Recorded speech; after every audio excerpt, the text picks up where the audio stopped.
We always say that safety comes first when off-roading. So how can we upgrade night driving visibility?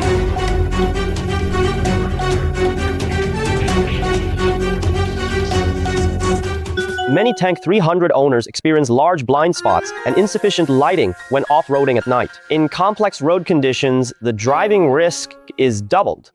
Today, I'll show you the A-pillar dual light bracket specially designed for the Tank 300 by our Muye MORE. Firstly, it features a triangular stable clamp structure, providing triangular mechanical support. This ensures the lights won't shake on bumpy off-road terrains. Secondly, its scientific dual light design includes an adjustable high-position main light and an adjustable low-position auxiliary light. It doesn't obstruct the original vehicle's driving view, allowing you to drive with peace of mind in dark and complex conditions. It also offers a 1-inch ball head extension and retains our 16mm antenna extension bracket.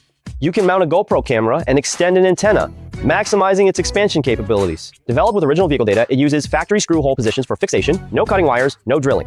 It preserves all original vehicle. The sharp mechanical lines perfectly complement the Tank 300's rugged aura. Simply put, before installation, nighttime side illumination was insufficient and blind spots were obvious. After installation, with the high and low light position design, fog lights are more versatile and visibility is fully upgraded. Enhanced functionality, safety, and aesthetics are achieved in one go. Tank 300 owners who want to improve night off-road safety, this A-pillar dual light bracket is definitely worth considering.